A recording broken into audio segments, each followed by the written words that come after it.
আহ, যেই আজকে যে উপলক্ষে আমরা এখানে উপস্থিত হয়েছি আমাদের কিছু মিশন এবং ভিশন নিয়ে মূলত আমরা এই প্রোগ্রামটা অর্গানাইজ করেছি।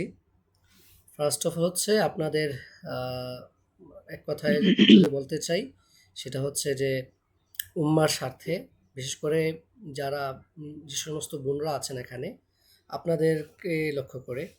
কারণ হচ্ছে আমরা আমার পার্সোনাল এক্সপিরিয়েন্স এবং সব কিছু বিবেচনা করে দেখা যাচ্ছে যে ইদানিং এই সৌদি আরবের আবেদনটাকে কেন্দ্র করে অনেক ফিতনা ছড়ানো হয়। বিশেষ করে একজন বোন, ওনার বিশ্বের বিভিন্ন দেশে পড়াশোনার সুযোগ থাকা সত্ত্বেও আমার সাথে একজন বোন যোগাযোগ করেছিলেন। ওনার আমেরিকাতে পর্যন্ত চান্স হয়েছিল একটা ইউনিভার্সিটিতে, বাট যায়নি। আরেকজন আমেরিকাতে যাওয়ার সুযোগ ছিল, তাও উনি যায়নি। তো এমন অনেক, হ্যাঁ, যাদের এই সকল স্যাক্রিফাইস করে শুধুমাত্র সৌদি আরবের মতো একটা পূর্ণভূমিতে পড়াশোনা করার জন্য। কিন্তু তাদের এই সৌদি আরবের পড়াশোনার আহ, এই ইচ্ছাটাকে যে এত স্যাক্রিফাইস করেছেন, পর্দাটাকে ভালোভাবে আঁকড়ে ধরে রেখেছেন, কিন্তু একটা আবেদনের জন্য প্রথমত ওনার পর্দাটাকে বিসর্জন দিতে হয়। তো আপনারা আমার চেয়ে ভালো জানেন যে এক্ষেত্রে পর্দার লঙ্ঘন করা জায়েজ আছে কি না, যেখানে সুযোগ আছে নিজে করার। তো পর্দা বিসর্জন দিতে হচ্ছে। ২ নম্বর হচ্ছে আপনার প্রাইভেসি আপনি আরেকজন ব্যক্তির কাছে দিচ্ছেন। একজন আননোন পার্সনের কাছে আপনি হচ্ছে আপনার প্রাইভেসিটা দিয়ে দিচ্ছেন। উনি চাইলে অনেক কিছু করতে পারে আপনার প্রাইভেসি দ্বারা। এবং অনেক অ্যাক্সিডেন্ট ঘটেছে আমার জানা মতে, যেটার সাক্ষ্য আমি নিজে, যে অনেক অ্যাক্সিডেন্ট ঘটেছে এই প্রাইভেসিগুলো নিয়ে। আরেকটা মজার বিষয় বলি, যারা আপনারা এখানে আছেন, আপনি কি জানেন আপনি যার মাধ্যমে আবেদন করছেন, আপনার জিমেইলে একটা কোডের মাধ্যমে আপনার পুরা মোবাইলটাকে হ্যাকিং করতে পারে। আপনার মোবাইলে যত ইনফরমেশন যত কিছু আছে সব তিনি নিতে পারেন। এগুলো ঘটেছে, ঠিক আছে? তো এই এই ধরনের অসংখ্য দুর্ঘটনা ঘটছে শুধুমাত্র আপনার সচেতনতার অভাবে। ৩ নাম্বার বিষয়টা হলো যে এখানে আপনার আরেকজনের পেছনে আপনাকে দৌড়াইতে হচ্ছে। মূলত আমি যখন আবেদন করেছি আলহামদুলিল্লাহ একটা বিশ্বস্ত আবেদন সেন্টারের মাধ্যমে শুধুমাত্র আমি ফাইল জমা দিয়েছি। উনার হুদাই কথা বলার সুযোগ উনি নাই। ফাইলগুলো জমা দিয়েছি, উনি কাজ করছে এবং শেষ। এরপর এর মধ্যে উনার সাথে আমার কোনো যোগাযোগ নাই। কিন্তু এমনও দেখা যায় যে আপনি একটা ফাইল ড্রপ করার পর আপনাকে আজকে এই মিটিং, কালকে ওই মিটিং, নানানভাবে হয়রানি করা হয়। আসলে এগুলার সবগুলো যুক্তিহীন, ভিত্তিহীন। তো এই যে এভাবে আপনি আরেকজনের পেছনে দৌড়ানো এবং মানুষের সময়ের মূল্য আছে। একটা ফাইল, শুধু আপনি ফাইল জমা দিলেন, আবেদন করবে, এখানে আর কিসের কাজ? কিন্তু আপনাকে দিনের পর দিন তার পেছনে ঘুরতে হচ্ছে, সময় দিতে হচ্ছে। সবগুলো হচ্ছে আপনার সময় নষ্ট এবং হচ্ছে অনেক ক্ষতি আপনার। এরপর হচ্ছে আপনার টাকা। একটা আবেদন করতে যদি আপনি আপনার আবেদনটা করেন সর্বোচ্চ ১ ঘন্টা সময় লাগবে, বা ধরেন ২ ঘন্টাই ধরলাম। আপনি ২ ঘন্টায় আপনার আবেদনটা সুন্দরভাবে গুছিয়ে আপনি আবেদন করতে পারছেন। কিন্তু আপনি এগুলো না জানার ফলে আপনার হচ্ছে কি আরেকজনের পিছনে দৌড়াইয়া আপনি টাকাও দিচ্ছেন, সময় নষ্ট করছেন, আবার প্রাইভেসিও দিয়ে দিচ্ছেন। আবার হচ্ছে আপনি আপনার পর্দার মতো বিধানটাকে লঙ্ঘন করতে হচ্ছে। এগুলো তো আছে। এছাড়া আরো অনেক সমস্যা আছে। অনেক ফেতনা জড়ানো হয়। একটু ফোনে কথা বলে, আবার ফোনের কথাটা আরেকটু বৃদ্ধি করে। এভাবে করতে দেখা গেছে একটা মোটামুটি ফেতনা এবং ধোঁকা, প্রতারণা অনেক কিছু আ সৃষ্টি হয়ে যায়। অনেকেই এ ধরনের অনেক ফেতনা, প্রতারণার শিকার হয়েছেন। আমার কাছে আমি নিজে এর সাক্ষী আছি। এই যে এই সবকিছু থেকে আপনি সেফ। অনেকে হয়তো মনে করেন যারা আবেদন করে তাদের মাধ্যমে আবেদনটা করলে হয়তো আপনি চান্স পেয়ে যাবেন। এটা সম্পূর্ণ একটা মিথ্যা ধারণা।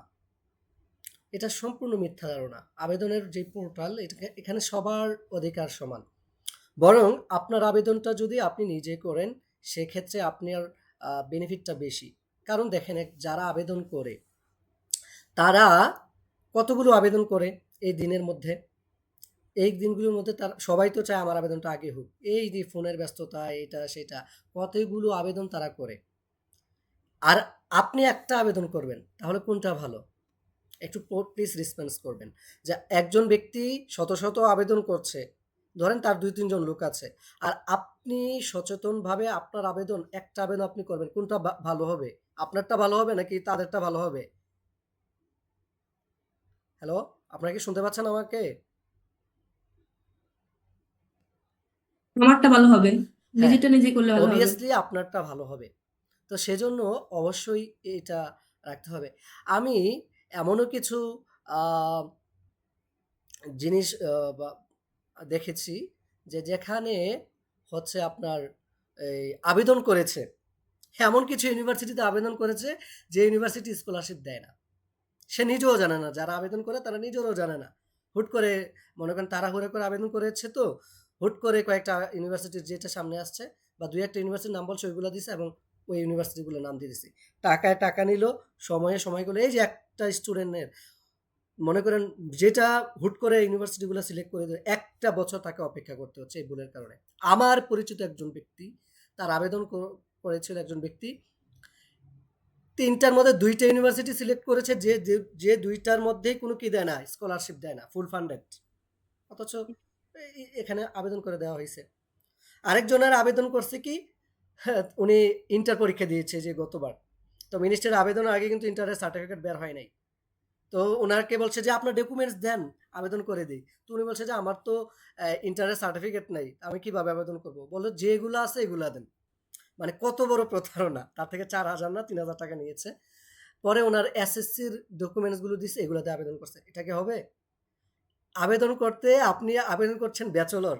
আপনার ইন্টারের সার্টিফিকেট নেই, আপনার এসএসসির সার্টিফিকেট দিয়ে আবেদনটা করে দিছে। উনার তো মূলত হচ্ছে আমি একটা আবেদন করলাম, আমার টাকার দরকার। আমার অন্য কিছুর দরকার নেই। তো উনি কি করলো? আবেদনটা করে দিল। আবার কিছু তথ্য এমনও পেয়েছি যারা কাউমি মাদ্রাসায় পড়াশোনা করেছে, যে কাউমি মাদ্রাসার সার্টিফিকেটটা এখানে অ্যালাউই করে না। অ্যালাউড না।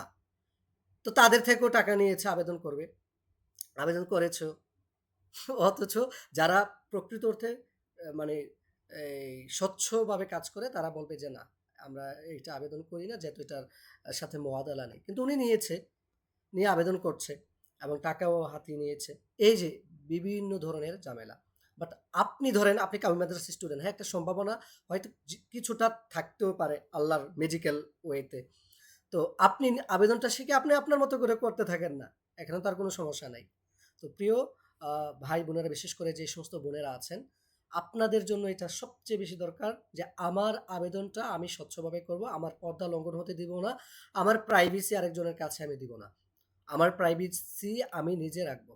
এমনও কিছু হয় যে মেয়েদের ছবিগুলো নিয়ে এগুলো দিয়ে আপনার কি করা হয়? অনেকেই করে যে এগুলো দিয়ে এআই ব্যবহার করে অনেক নোংরামি করা হয়। হয়তো অনেক মেয়েরা জানেও না যে উনার ছবিগুলো দিয়ে এআই এর সাহায্যে অনেক নোংরামি অনেক কিছু করা হয়। তাকে এইভাবে কেমন লাগবে, ওইভাবে কেমন লাগবে অনেক কিছু করা হয়। তা আপনি যদি এই জিনিসটা জানেন বা কখনো দেখতেন আপনার মনে কেমন লাগতো? কিন্তু এগুলো করা হয়। তাহলে কেন একজন নন মাহরাম এর কাছে আপনার ছবিটা দিবেন? কেন? একটা শুধুমাত্র পড়াশোনার জন্য। তো সুতরাং আপনাদের কাছে বিনীত অনুরোধ থাকবে যে নিজের আবেদন নিজেই করবেন আর এটা শিখবেন। তো আমার এই যে এই প্ল্যাটফর্মটা এই খোলার উদ্যোগ নেয়ার অন্যতম কারণ হলো যে একটা এই যে যেমন এই নামটা হচ্ছে কি নাজাতুল উম্মাহ খিদমা সেন্টার। তো এখানে যারা আপনারা আসছেন, আজকে হচ্ছে ফার্স্ট অ্যান্ড কালকে একটা মানে একটা আমরা হচ্ছে ফার্স্ট কি বলবো প্রাইমারি স্টেপে আপনাদের একটা ধারণা দেওয়া হবে এবং হচ্ছে যখন আবেদন শুরু হবে তখনও আপনাদেরকে সর্বোচ্চ সাপোর্ট আমি দেবো ইনশাআল্লাহ।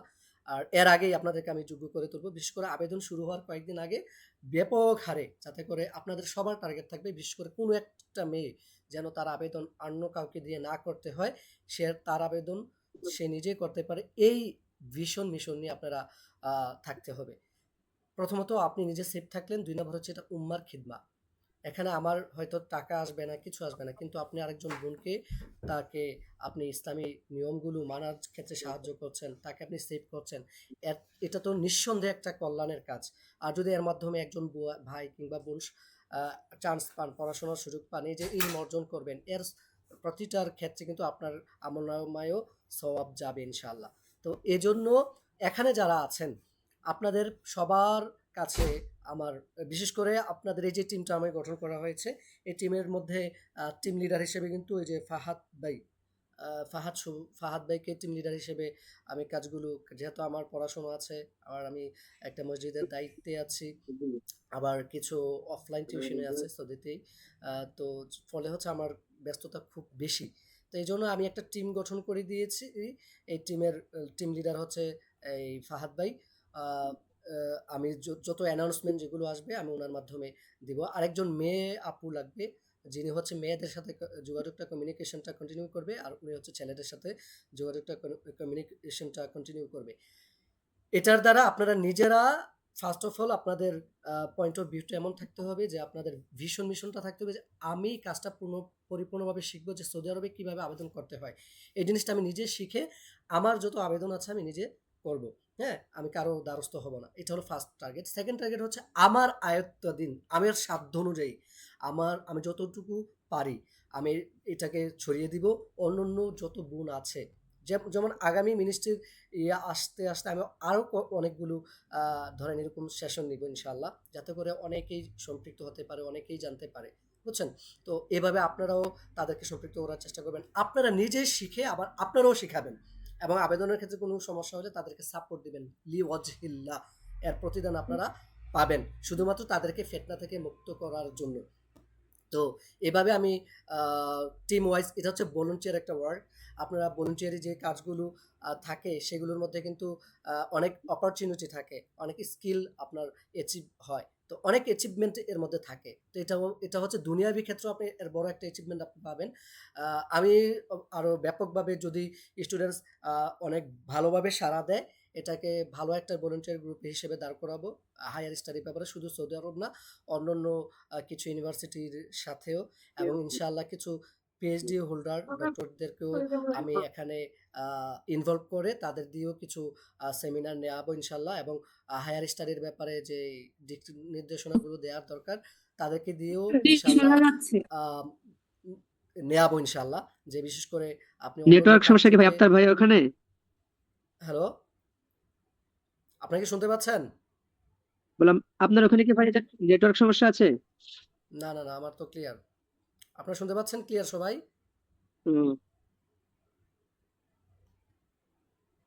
হ্যালো। নেটওয়ার্ক সমস্যা করছে অনেক, ফাতেমা আপু মেসেজ করছে, মানে মাঝে মাঝে আটকে যায়। হুম। আচ্ছা, এখন শুনতে পাচ্ছেন সবাই?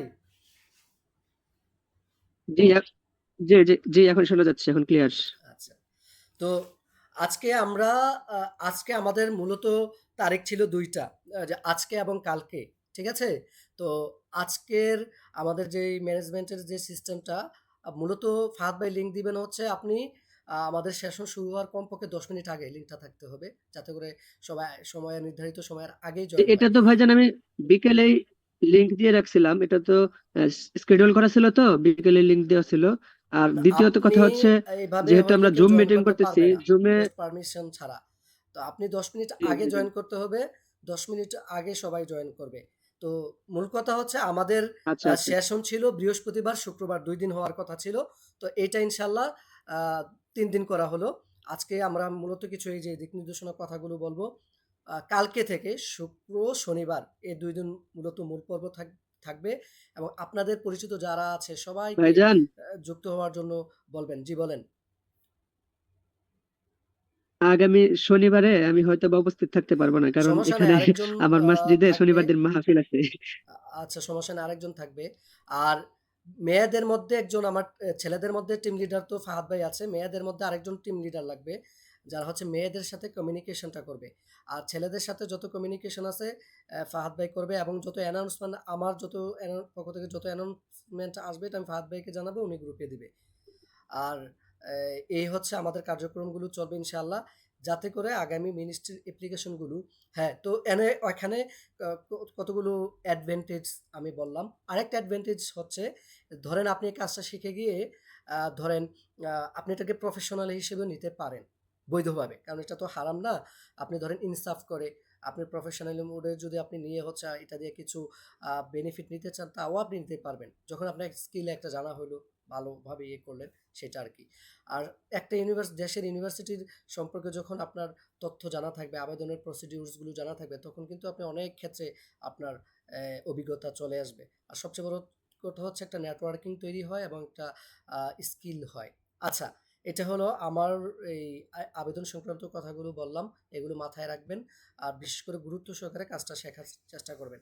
এখন আমরা দ্বিতীয় পর্বে যাচ্ছি হচ্ছে আপনার আপনাদের সৌদি আরবে পড়াশোনা সংক্রান্ত যত প্রশ্ন আছে এগুলো করতে পারেন। সৌদি আরবে পড়াশোনা সংক্রান্ত ধরেন আপনার আ কি লাগবে? আমরা বলবই যে এই জিনিসগুলো লাগবে। বাট আপনাদের কোনো কিছু যদি জানা থাকে আপনারা প্রশ্ন করেন এক করে যে এ যেকোনো বিষয়ে সৌদি আরবে আবেদন থেকে শুরু করে পড়াশোনা সংক্রান্ত কোনো বিষয় যদি জানা থাকে একটু প্রশ্ন করতে পারেন। আমাদের এই পর্বটা হচ্ছে আচ্ছা প্রশ্ন ভাইজান, উত্তর তাহলে পর্ব। আমি শুরুতে আমি বলি।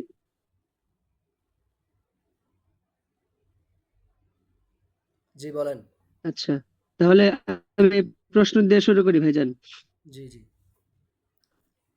মানে আমরা যেহেতু আগে শুনেছি যে আলফোরসান থেকে অনেক জায়গা থেকে শুনেছি যে না কোনো আবেদনের জন্য আরেকটা কথা একটা বলি, রিকমেন্ডেশন আমাদের লেটার লাগে। এই এখানে রিকমেন্ডেশন লেটারটা কিভাবে আরেকটা আমরা কথা তুলবো বলি, বা জোগাড় করব, আমাদের ম্যানেজ এখানে করব? আপনি কোনো আবেদন সেন্টার বা কোনো কিছু মেনশন করবেন না। আমরা কাউকে মেনশন করে কাউকে করে কথা বলবো না। ঠিক আছে ইনশাআল্লাহ? কাউকে মেনশন করার প্রয়োজন নেই। সবাই হ্যাঁ, বলেন। ফাহাদ ভাই আপনার প্রশ্নটা বলেন। আচ্ছা আচ্ছা, যাই হোক, মানে ওইটা বললাম আর কি, যে ওখান থেকে আমরা শুনতে পাচ্ছিলাম যে রিকমেন্ডেশন লেটার লাগে, এটা আমরা কিভাবে আর কি ম্যানেজ করব? আচ্ছা হ্যাঁ, সুন্দর প্রশ্নটা। এটা খুব গুরুত্বপূর্ণ একটা বিষয়। আসলে রিকমেন্ডেশন লেটারটা কি? রিকমেন্ডেশন লেটারটা হচ্ছে একটা চারিত্রিক সনদ। মানে বাংলাদেশের আ এমন ২ জন প্রফেসর, এটা শুধু সৌদি আরব না, সকল দেশেই লাগে ২ টা রিকমেন্ডেশন লেটার লাগে। এখন এগুলোও অপশনাল করে দেওয়া হইছে আরকি। দিলে ভালো। তো এই রিকমেন্ডেশন লেটারটা মূলত হচ্ছে আপনার ২ জন প্রফেসর, হ্যাঁ? বা ২ জন ব্যক্তি, পরিচিত ২ জন ব্যক্তি থেকে আপনার চারিত্রিক সনদ নেয়া। এখন এই চারিত্রিক সনদটা আপনি যাদের মনে করেন আ প্রোফাইলটা স্ট্রং, এমন ২ জন ব্যক্তি থেকে আপনি নিতে পারেন। যে কেউই হতে পারে। যেহেতু সৌদি আরবে আবেদন করবেন, এমন ২ জন থেকে নেয়ার চেষ্টা করবেন যাদেরকে সৌদি আরব চিনে। বুঝতে পারছেন? এখন ধরেন আমি যদি বলি তাহলে ধরেন আপনার বাংলাদেশে কামালউদ্দিন জাফরি সাহেব আছে, এরপর অলিউর রহমান আজহারী সাহেব আছে, এরপরে হচ্ছে আপনার এই খলিলুর রহমান মাক্কি সাহেব আছে, উনি ফ্রিতে দেয়। অলিউর রহমান আজহারী ৳২০০ করে নেয়। কামালউদ্দিন জাফরি সাহেবও ৳২০০ করে নেয় এবং সালাফি মাদ্রাসার অনেকেই দেয়। তাদের থেকে নিতে পারেন। তবে আরেকটা আবেদন করব, আপনারা ফেক কোনো ডকুমেন্টস দিবেন না। ফেক অনেক আবেদন সেন্টার আপনার থেকে কিচ্ছু নিবে না। কিন্তু ওই যে একটা রিকমেন্ডেশন লেটার পরে এটাকে কপি করে এই ফেক গুলো দেয়। না। দেখেন এখন বর্তমান যে প্রযুক্তির যে টেকনোলজির যে যুগগুলো, আপনি একটা ফেক ডকুমেন্টস দিলে এটা কিন্তু স্ক্যান করলেই বোঝা যাবে এটা ফেক কিনা। আবেদন যারা করবে সে তো ফেক দিলে সমস্যা নাই। সমস্যা তো আপনার। কথা বুঝছেন? আপনি বললেন যে আবেদন তো হয়ে গেছে, বেঁচে গেলাম না। আপনি এজন্য ফেক কোনো ডকুমেন্টস দিবেন না। হ্যাঁ, আবার আরেকটা ফায়াদ ভাই আপনার প্রশ্ন পাইছেন? জি ভাইজান, যে আরেকটা এখানে আরেকটা প্রশ্ন আছে আমার, সেটা হচ্ছে রিকমেন্ডেশন লেটার আমি করলাম, বাট রিকমেন্ডেশন করার পর আমরা যে এখানে কোনো মানে আহ, আলাদাভাবে কোনো কিছু মেনশন করা আছে কিনা, যে এইভাবে দিতে হবে বা এইভাবে দিলে হবে না? না। রিকমেন্ডেশন লেটারটা স্বাভাবিক যেভাবে দেয় সেভাবেই। এখানে এটার জন্য আলাদা কোনো নিয়ম নেই। স্বাভাবিকভাবে একটা এক পেজে থাকে আরকি রিকমেন্ডেশন আচ্ছা লেটারটা। সেখানে যিনি রিকমেন্ডেশন লেটার দিচ্ছে তার প্রোফাইলটা বা তার পরিচিতিটা থাকে। আর আপনার চারিত্রিক সনদ, আপনার চারিত্রিক সত্যায়নটা থাকে এই। এখানে এক্সট্রা আর আচ্ছা কিছুই নেই। আচ্ছা, আরেকটা হচ্ছে ভাই, জি, আমাদের আরেকটা হচ্ছে মেডিকেল সার্টিফিকেট লাগে বা হেলথ সার্টিফিকেট লাগে। সেই হেলথ সার্টিফিকেটটা কি, মানে আমরা অনেক সময় যে দেখি যারা বিদেশে আহ, কাজের উদ্দেশ্যে যায় কিংবা বিভিন্ন ভিসায় যায়, ওনাদের যে একটা মেডিকেল সার্টিফিকেট থাকে, এই ইয়েতে যায় আপনার কি বলে, বিভিন্ন প্রকার এজেন্সিতে যায় সেটা করতে হয়। এখন আমাদের এই মেডিকেল সার্টিফিকেটটা কি সেরকম এজেন্সি থেকে তুলতে হবে, নাকি আমরা যদি একটা না। মেডিকেল সেন্টার থেকে, হাসপাতাল থেকে তুলি সেটা হবে? হ্যাঁ, আপনার মেডিকেল সার্টিফিকেটের যে বিষয়টা, আ সেটা আপনাদের এই যে আমরা এই যে প্রশ্নোত্তরগুলো নিচ্ছি, এগুলো কিন্তু সামনেও আসবে। তো এখানে আমরা ডিটেলস সবকিছু বলছি যে মেডিকেলের ব্যাপার মূলত যারা বিদেশে কাজের জন্য যায়, তো সেখানে গামকা মেডিকেল সার্টিফিকেটটা মানে হচ্ছে কম্পালসরি থাকে, যেটার জন্য প্রায় 8 থেকে 10 হাজার টাকা লাগে। ওই গামকা মেডিকেল সার্টিফিকেটটা না, মূলত আপনি যে কোনো একটা ক্লিনিক থেকে, যে কোনো একটা ক্লিনিক থেকে এই ধরেন 4-5টা টেস্ট আছে, এই টেস্টটা করে একটা সার্টিফিকেট নেবেন যে আপনি এই চার যে 4-5টা টেস্ট বলা হয় যে এই জিনিসগুলোতে আপনি ফিট, এখানে আপনার কোনো সমস্যা নেই। তবে এর জন্য যেমন আমি না আমিও নিয়েছিলাম, এবং যেটা বৈধ এবং সবচেয়ে উত্তম প্রক্রিয়া সেটা হলো আপনারা যে জেলাতে থাকেন সেই জেলাতে একটি সিভিল সার্জন অফিস আছে, নিশ্চয়ই আপনারা জানেন। সিভিল সার্জন অফিস থেকে আপনি বলবেন আমি সৌদি আরবে পড়াশোনা করব, সৌদি আরবে পড়াশোনা করতে চাই, আমার একটা মেডিকেল সার্টিফিকেট লাগবে। তারা একটা টোকেন দিবে, অর্থাৎ যে 5টা টেস্ট লাগে ওই 5টা টেস্টের একটা টোকেন দিবে। বলবে যে আপনি একটা যে কোনো একটা হসপিটাল থেকে, একটা সরকারিও হইতে পারে, আপনার ইচ্ছা আপনার প্রাইভেট থেকে হইতে পারে, যে এই হসপিটাল থেকে গিয়ে হচ্ছে আপনি এই টেস্টগুলো করেন।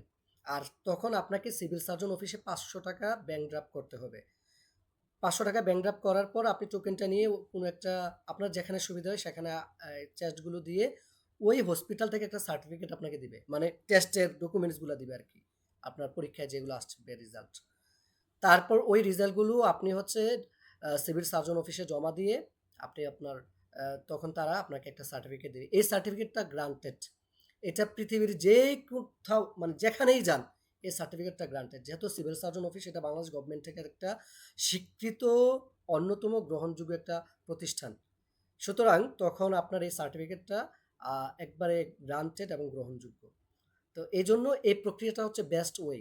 আপনি এই প্রক্রিয়াতে যদি সার্টিফিকেটটা নিয়ে আবেদন করেন, সিভিল সার্জন অফিসের সার্টিফিকেট, সেটার গ্রান্টেড। বাট আপনি যে কোনো ক্লিনিক থেকে সার্টিফিকেট নিয়েও ইয়ে করতে পারেন, কিন্তু এখানেও জালিয়াতি করা হয়, 2 নাম্বার সার্টিফিকেট বানিয়ে আবেদন করা হয়। তো আপনার যদি ওই সিভিল সার্জনে ঘোরাফেরা করাটা সমস্যা হয়, ব্যয়বহুল মনে হয়, আপনি আপনার নিকটস্থ একটা ক্লিনিক থেকে একটা এই টেস্টগুলো দিয়ে ওই সার্টিফিকেটের ফরম্যাটে কাগজগুলো বের করে একটা সার্টিফিকেট নিয়ে সেখানে ওই ডক্টরদের সাইন নিয়ে এটাই দিবেন। হ্যাঁ, নেক্সট প্রশ্ন বলেন। জি ভাইজান, আমার প্রশ্নের উত্তর আমি পাইছি। এখন অন্য কারো প্রশ্ন থাকলে করতে পারেন। জি। আচ্ছা, আমি একটু বলতে চাচ্ছিলাম ভাইয়া। জি। আপনি যে বলছিলেন যে যারা জব করার জন্য মূলত মেডিকেল সার্টিফিকেটটা নেয় 8-9 হাজার টাকার, যে একটা বললেন, জি। নামটা আমার মনে নাই, ওই সার্টিফিকেটটা যদি কারোর কাছে থাকে, ওটা দিয়ে কি সে আবেদন করতে পারবে? অবশ্যই, অবভিয়াসলি ওইটা তো আরো হাইয়ার মানের সার্টিফিকেট। যেমন আপনি যখন সৌদি আরবে আবেদন করার পর ভিসা পেয়ে যাবেন, তখন কিন্তু ওই গামকা মেডিকেলটা করতে হয় সৌদিতে আসার জন্য, মিডল ইস্ট সকল কান্ট্রিতে এটা করতে হয়। তো ওইটা তো অনেক হাইয়ার লেভেলের আচ্ছা, সার্টিফিকেট। ওই সার্টিফিকেটটা মানে কত দিনের হতে হবে? মানে জি। পুলিশ ক্লিয়ারেন্স এবং মেডিকেল সার্টিফিকেট এই দুইটা মানে মেয়াদটা কতটুকু থাকতো? মানে রিসেন্টলি বা 1 বছর যদি আগে করে স্বাভাবিকভাবে থাকি 6 সেটাতে মান্থ কোনো থাকে, কাজ হবে? পুলিশ ক্লিয়ারেন্স এবং হচ্ছে মেডিকেল সার্টিফিকেটের ইয়াটা ডিউরেশনটা 6 মান্থ থাকে।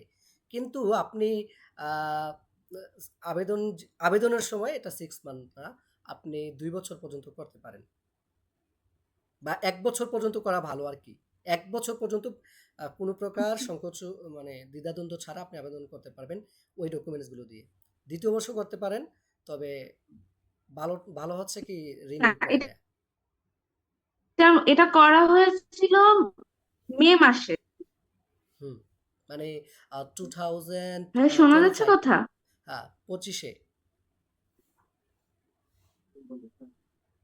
হ্যাঁ, 2025-এর মে মাসে পুলিশ ক্লিয়ারেন্স এবং মেডিকেল সার্টিফিকেট যেটা বলেন গাঙ্গা, ওই দুটোটাই করা হয়েছিল। এখন ওটা দিয়ে ডাইরেক্ট এখন আবেদন করা যাবে কিনা?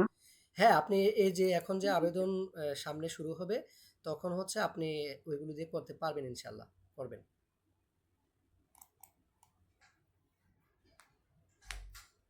জি। আর আর কোন বোন যেন পুলিশ ক্লিয়ারেন্স নিয়ে একটা প্রশ্ন করেছিলেন।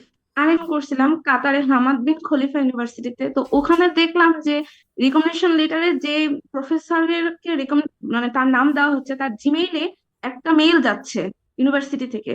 এবং সেই প্রফেসরকে সেই মেইলের অ্যান্সার করতে হচ্ছে। যদি অ্যান্সার না করে তাহলে ওই দেখা যাচ্ছে যে আবেদনটা ক্যান্সেল করে দিচ্ছে হামাদ না, বিন এই খলিফা। এই যে খুব তো সৌদি আরবে কি এরকমের কোনো সিস্টেম আছে যে চমৎকার একটা প্রশ্ন করেছেন। প্রফেসরকে রিপ্লাই দিতে হবে? হ্যাঁ, চমৎকার একটা প্রশ্ন করেছেন। এটা সৌদি আরবে এখনো এই প্রসেসটা আমরা শুনি নাই।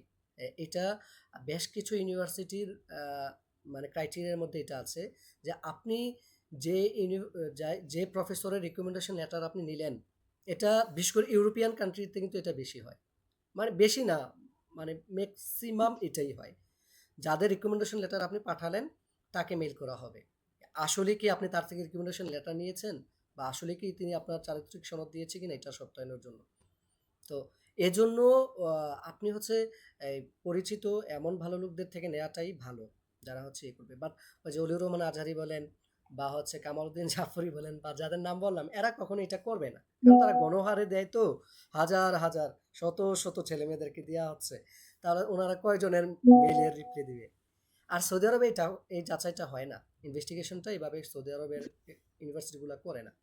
বাট কাতার বা অন্যান্য কিছু রাষ্ট্র, বিশেষ করে ইউরোপিয়ান কান্ট্রি তো অবশ্যই করে, অবভিয়াসলি এটা করবেই তারা। হ্যাঁ, জি, নেক্সট কোয়েশ্চেন করেন।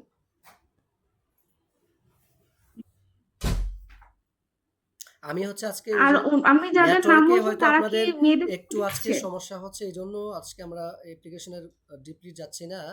আমার আমি আজকে নেটওয়ার্কের জন্য অন্য একটা জায়গায় এসেছি, হয়তো এখানের লোকেশনটা একটু স্লো, তবে আগামীকালে সমস্যাটা হবে না ইনশাআল্লাহ। হ্যাঁ, জি বলেন। আমি বলছি আপনি যেসব মানে শায়েকদের নাম বললেন যারা রিকমেন্ডেশন করবে তারা কি মেয়েদেরকেও দিবে অবভিয়াসলি দিবে। বললে? হ্যাঁ, অবভিয়াসলি দিবে, আপনি যেতে হবে এমন না। আপনি যেমন কামালউদ্দিন জাফরের ক্ষেত্রে যেতে হবে, অলিউর রহমান আজারি সাহেবের ইমেইল করলে টাকা পাঠিয়ে দিলে উনি দিয়ে দিবে। তবে নিজে গিয়েও পর্দার সহিত সহিত ইয়ে করেও আপনি নিতে পারেন, তারা দিবে। হ্যাঁ, মেয়েদেরকেও দিবে। তবে আরেকটা সর্বনিম্ন জিনিস দুটো শোনেন, লাগবে আপনি ধরেন একটা নাকি একটা? ইউনিভার্সিটিতে পড়ছেন, সব অবভিয়াসলি আপনি আপনার তার কোনো একটা প্রফেসরের সাথে আপনার সম্পর্ক আপনার আছে, হ্যাঁ, বা আপনি করেন, এমনই তো হয় স্বাভাবিকভাবে। তো যদি এরকম ভালো প্রফেসর থাকে তার থেকে নেন, এটা সবচেয়ে সুবিধা। ওরা কিন্তু নাম দেখার না, সময় আমি থাকে না। দুটো নিয়েছি, একটা নিয়েছি। না জি, না, আমি দুটো নিয়েছি, এখন সেটা তো হবে কিনা বুঝে, একটা নিয়েছি কানাডা টরন্টো ইউনিভার্সিটির একজন প্রফেসর আছে, আমার ভাই হয়, ওনার কাছ থেকে নিয়েছি। আর আমি বর্তমানে যে ইউনিভার্সিটিতে পড়ছি আমার ডিপার্টমেন্ট হেড, তার কাছ থেকে একটা নিয়েছি। তো এ দুটো শো করলে হবে কিনা? হ্যাঁ, সুকরলে হবে। তবে এগুলাকে আপনি অ্যারাবিক ট্রান্সলেশন করতে হবে। ওনারা তো আর অ্যারাবিকে দেয়নি, দিয়েছে ও ইংলিশে। আচ্ছা। এগুলাকে আপনি অ্যারাবিক ট্রান্সলেশন করে জি, নোটারিতে দিতে হবে। ঠিক আছে, আমার প্রশ্ন শেষ আমার জানা। জি, আরেকজন বলেন, আর কার কি জি। প্রশ্ন আছে?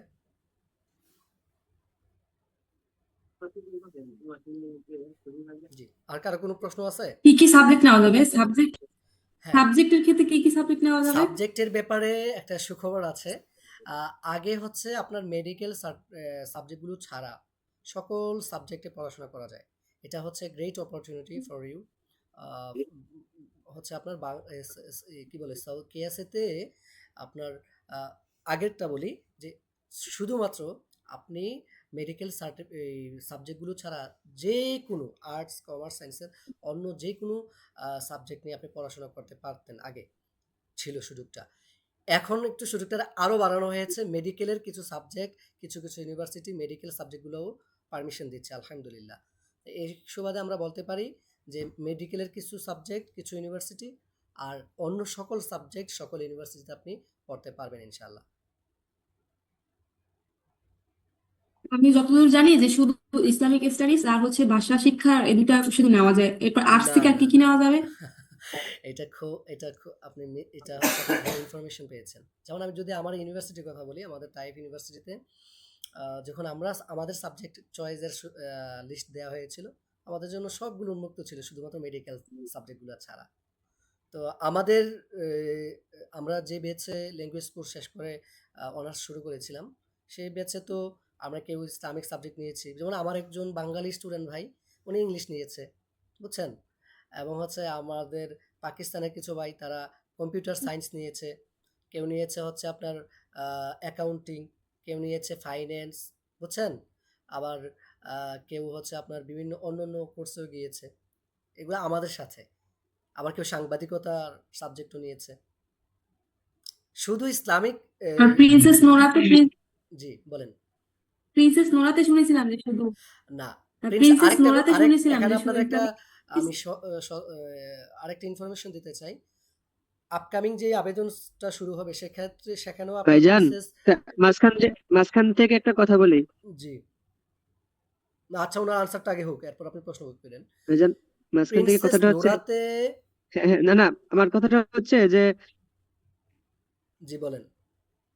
মানে শেষ করতে পারবেন না তো, মানে আমাদের তো ভাইজান করা হয় নাই, মানে প্রো ভার্সন না জুমের, তার কারণে তো 40 মিনিট সর্বোচ্চ না, লিমিট, না আমাদের আজকে লিমিটটা শেষ না আর মাত্র 2 আজকে মিনিট আছে। কাজে আজকে শুধু নতুন লিঙ্ক দেই সেখানে। না, না আজকে আপনি নতুন করে লিংকের কথা বলছেন? জি জি, 35 পর্যন্ত লিমিট আছে, আমাদের 34 বাজে আরো অলরেডি। ও আচ্ছা, আচ্ছা। আপনি হচ্ছে নতুন লিংক দেন। আর আমরা আজকের ইয়াটা জি সর্বোচ্চ ১০ থেকে ১৫ মিনিটের মধ্যে শেষ করে দিব। কালকে এবং পরশু আমরা মূল পর্ব নিয়ে আলোচনা করব, আচ্ছা, আবেদনের প্রোফাইল সবকিছু নিয়ে। আচ্ছা, আপনি জি, নতুন লিংক দেন। নতুন লিঙ্ক দিচ্ছি। আপনি আর বের হয়ে নতুন লিংক দেন। অন্য গ্রুপ থেকে যারা আসছি, অন্য গ্রুপ থেকে যারা এবং যাদের মাধ্যমে আসছি, তারা একটু অন্য গ্রুপেও লিঙ্কটা শেয়ার করে দিবেন দেওয়ার সাথে সাথে। আচ্ছা হ্যাঁ, আপু আপনি যে কি যেন বলছিলেন? হ্যাঁ, প্রিন্সেস নূরার বিষয়টা আসছিল। তো বলব যে না, প্রিন্সেস নূরাতে আপনারা আপকামিং যে আবেদন শুরু হবে, এখন পর্যন্ত যতটুকু তথ্য আমি জানি আবেদন কেউ করবেন না। কারণ উনারা প্রথমত আ স্কলারশিপ দিচ্ছে না, আর যাদেরকে নিচ্ছে আপনার সেলফ ফান্ডেড এ নিচ্ছে। কথা কি বুঝতে পেরেছেন? আর সৌদি আরবে যাদের অবস্থা, ফিন্যান্সিয়াল অবস্থা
হ্যাঁ, শুনতে পাচ্ছেন আমাকে সবাই?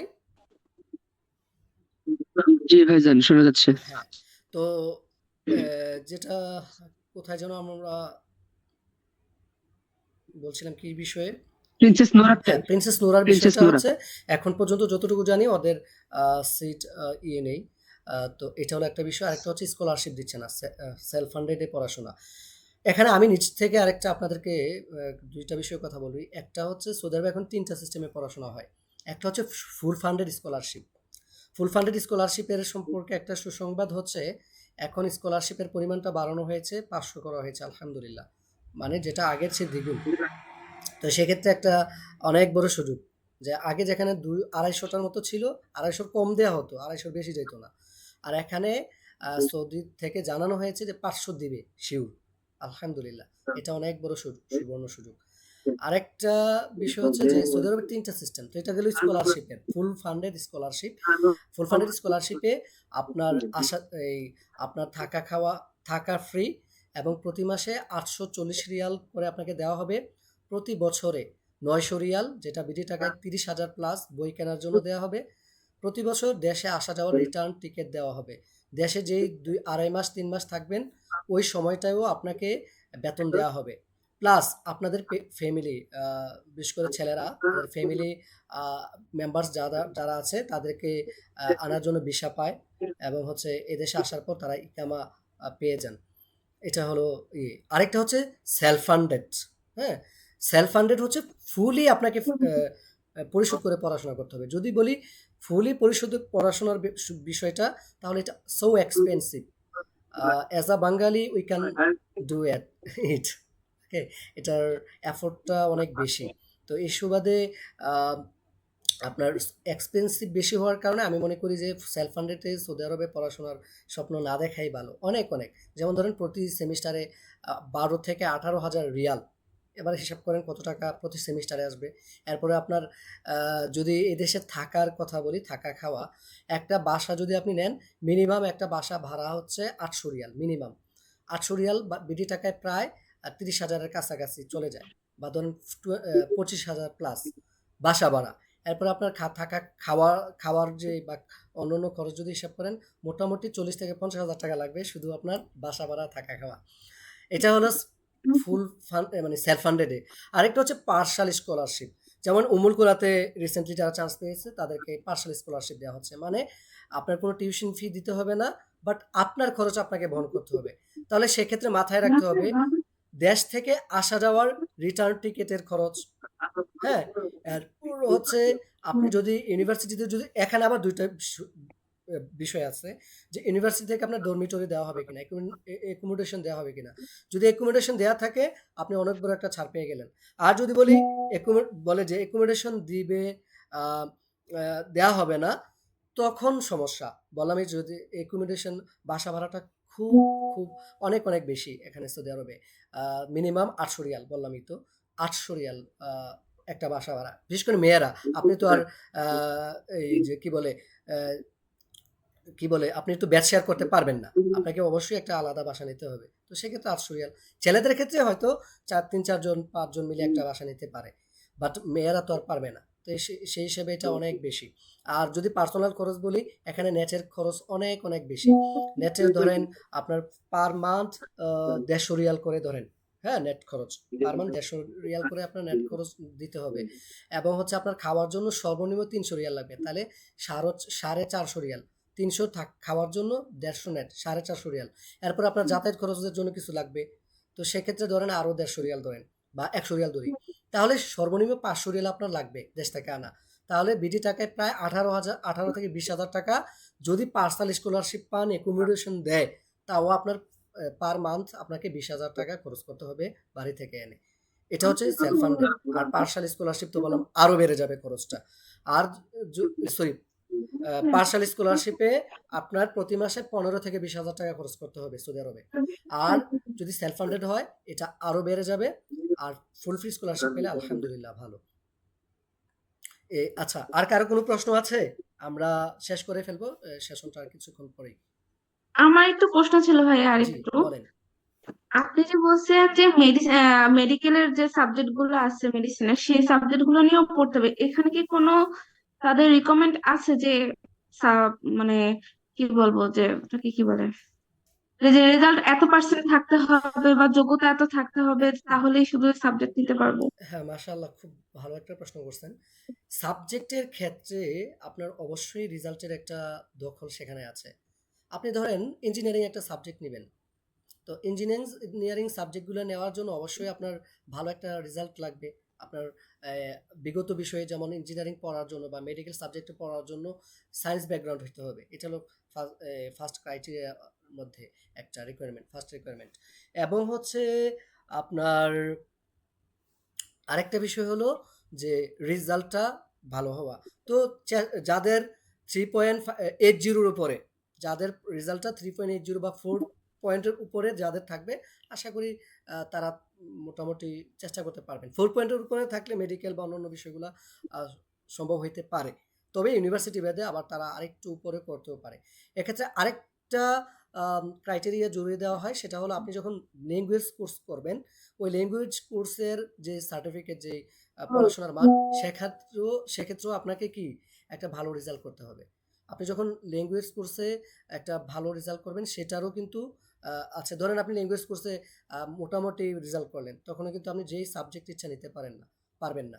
আপনার এডুকেশনাল কোয়ালিফিকেশন বা কি বলে সার্টিফিকেটগুলো ভালো, আপনার আগের যেই সার্টিফিকেটগুলো আছে সবগুলো ভালো, একটা ভালো স্ট্রং অবস্থায় আপনার ডকুমেন্টসগুলো আছে, এবং হচ্ছে আপনি ল্যাঙ্গুয়েজ কোর্সেও ভালো একটা রেজাল্ট করছেন, আপনি যেই সাবজেক্ট ইচ্ছা নিতে পারবেন। কিন্তু আপনার আহ, আগের পড়াশোনার মান ততটা ভালো না, এবং হচ্ছে আপনার ল্যাঙ্গুয়েজ কোর্সেও ভালো না, তখন কিন্তু আপনি যে কোনো সাবজেক্ট চাইলে নিতে পারবেন না। তো এই জন্য ভালো তো ভালোই, কোরআনে আছে আসাবিকুন আসাবিকুন, যারা ভালো তারা ভালোই থাকবে, এগিয়েই থাকবে, এটা নিঃসন্দেহে। হ্যাঁ, আর কারো কোনো প্রশ্ন আছে? আরেকটা বিষয়ে জি শুনেছিলাম, জি আরেকটা শুনেছি যে ইউনিভার্সিটি চয়েসের ক্ষেত্রে লো লো বাজেটের যে ইউনিভার্সিটি গুলো আছে, যেমন আল কাসিম, জাজান, তাইবা, তাইফ, এই ধরনের যে কিছু ইউনিভার্সিটি আছে, এগুলোকে চয়েস করা, এবং যেমন ভালো ইউনিভার্সিটি যেগুলো king Faisal, king Saud, king Abdul Aziz, এগুলো চয়েস না করা, যদি প্রথম স্টেপে চান্স পেতে হয় তাহলে নাকি এই নিয়মটা ফলো করতে হবে। এটা এটা একদম, কতটুকু এটা একদম সত্য? আন্তাজে বলা। হ্যাঁ, দেখেন, আপনার প্রত্যেকটা ইউনিভার্সিটি তারা খোঁজে, যেমন আমার তাইফ ইউনিভার্সিটি নিয়ে যদি বলি, আমরা প্রথম বছর 11 জন চান্স পেয়েছিলাম, 11 জনই জিপিএ 5 প্রাপ্ত, একজনও জিপিএ 5 ছাড়া চান্স দেয়নি আমাদের ফার্স্ট বেচে। সেকেন্ড বেচে জিপিএ 5 ছাড়া কেউ আছে কিনা আমার জানা নাই, থাকতে পারে, বা জানা নাই আমার ততটা, যেহেতু আমি বাইরে থাকি, নতুনদের সম্পর্কে তেমন জানা নাই। তবে ফার্স্ট বেচে আমরা যারা চান্স পেয়েছি সবারই জিপিএ 5, আর ওই এমন কেউই নেই যাদের জিপিএ 5 নাই, বুঝছেন? তো আপনার প্রতিটা ইউনিভার্সিটি চায় যে ভালো একটা স্টুডেন্ট নিতে, তারা তো আর গর্দভ ছাত্রদের নিবে না, ভালো স্টুডেন্টদেরকে নিতে। তো সুতরাং আপনার সার্টিফিকেট, রেজাল্ট ভালো, সব কিছু ভালো, আপনার যে ইউনিভার্সিটি আছে সেটা। আর সেক্ষেত্রে আরেকটা বিষয় হচ্ছে ভাগ্য, ঠিক আছে? দোয়া করতে থাকা, ভাগ্য। আপনি ধরেন এই যে এই ইউনিভার্সিটির চয়েস দিলে করবে না, ওইটা করবে না, এটা ভুল। আর এখন তো এটা নির্ভর করে পার্টিসিপেন্টের উপরে, কোন ইউনিভার্সিটি পার্টিসিপেন্ট সংখ্যা, তাও সেক্ষেত্রেও আমি মনে করি লাখ। কারণ একটা ইউনিভার্সিটিতে ধরেন 10 1000 স্টুডেন্ট আবেদন করছে, সেক্ষেত্রে নিচ্ছে তো তারা 5 জন। তো এই 5 জন, এই কোন 5 জন নিচ্ছে এটা ইউনিভার্সিটি জানে, আল্লাহ যাদেরকে রহম করে। আবার আরেকটা ইউনিভার্সিটি তারাও তো 5 জন নিবে, সেক্ষেত্রেও তো এই ধরেন না হয় 200 আবেদন পড়ছে। তো এক্ষেত্রে এটা কথা না যে এটা করলেই হয়ে যাবে, এমন না। বরং এখন সকল ইউনিভার্সিটি সম্পর্কেই সবাই জানে, সকল ইউনিভার্সিটিগুলোতেই আবেদন আহ, করা হয়ে থাকে। তবে হ্যাঁ, যদি আপনার কিছু ইউনিভার্সিটি আছে ল স্কোরের টানে, যেমন হচ্ছে ধরেন আপনার বিশ্ব ইউনিভার্সিটি ল স্কোরে আপনাকে মানে ল জিপিএতে আপনার স্টুডেন্ট নেয়, এবং হচ্ছে ধরেন মদিনা ইউনিভার্সিটি ল জিপিএতে স্টুডেন্ট নেবে। কিন্তু আপনার তাইফ ইউনিভার্সিটি, এরপর এই মালিক সাউদ ইউনিভার্সিটি, এরপরে মালিক আব্দুল আজিজ ইউনিভার্সিটি, মালিক ফাহাদ ইউনিভার্সিটি, কিছু ইউনিভার্সিটি আছে যারা কি করে না, ল সিজিপিএ টানে না বা ল জিপিএ টানে না। যে ইউনিভার্সিটিগুলো ল জিপিএ টানে না, যেমন মালিক আব্দুল আজিজ, মালিক সাউদ, এক্ষেত্রে আপনি কোশ্চেন কালেও ল জিপিএ টানবে না, এগুলোতে তো আবেদন করে লাভ নাই। যেগুলো আপনার যদি ল জিপিএ থাকে, যে ইউনিভার্সিটিগুলো ল জিপিএ স্টুডেন্ট নিচ্ছে তাদেরকে নিতে হবে, যেমন হাফরুল বাতেন আছে, ল জিপিএতে নেয়। আর মেয়েদের আবেদনের ক্ষেত্রে আপনাদের সচেতন থাকতে হবে কোন ইউনিভার্সিটিগুলোতে মেয়ের শাখা আছে। আপনি তাইফে আবেদন করে দিলেন, তাইফে তো মেয়েদের স্কলারশিপের সুযোগ নেই, আবেদন নিচ্ছে না, তা আপনি আবেদন করলে তো হবে না। এখানে দাখিলি হইলে আবেদন করতে পারে, বাট বাংলাদেশ থেকে আবেদন নিচ্ছে না, তাহলে আপনি তাইফে আবেদন করলেন বাদ। উমুল করাতে কিছু সেক্ষেত্রেও কোটার মানে একটা থাকে, স্পেসিফিক একটা থাকে, হয় তাহলে নেয়, না হলে নেয় না, বুঝছেন? এভাবে যে ইউনিভার্সিটিতে মেয়ে নাই, এমন অনেক আমি শুনছি গত আবেদনে, তার আবেদন করছে এমন একটা ইউনিভার্সিটি যেখানে মেয়েদের নিচ্ছেই না। তো এই ক্ষেত্রে আপনাদের এখানে মেয়েদের আপুরা আপনারা এই বিষয়টা সচেতন থাকবেন যে এই ইউনিভার্সিটিতে মেয়েদের পড়ার সুযোগ আছে কিনা। তো আর কারো কোনো প্রশ্ন আছে? আমরা এটা লাস্ট প্রশ্ন, এরপর হচ্ছে আমরা সেশন সমাপ্ত করবো ইনশাল্লাহ আজকে। আগামীকাল আপনাদেরকে অনুরোধ করব যে 4:45 থেকে আমরা শুরু করার চেষ্টা করবো ইনশাল্লাহ। তাহলে আমাদের এখানে আবার মাগরিবের টাইম হয়ে যায়, তাহলে আমরা 1 ঘন্টা সময় পাবো। মানে বিডিডি টাইম 7:42। হ্যাঁ সরি, আমি সবসময় এটা এখানেটা বলি।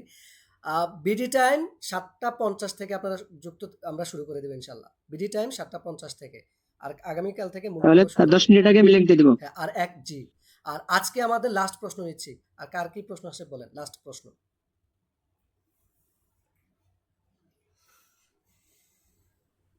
আর কার কোনো প্রশ্ন কোন আছে? ইউনিভার্সিটিতে মেয়েদের জি স্কলারশিপ, জি বলেন। কোন ইউনিভার্সিটি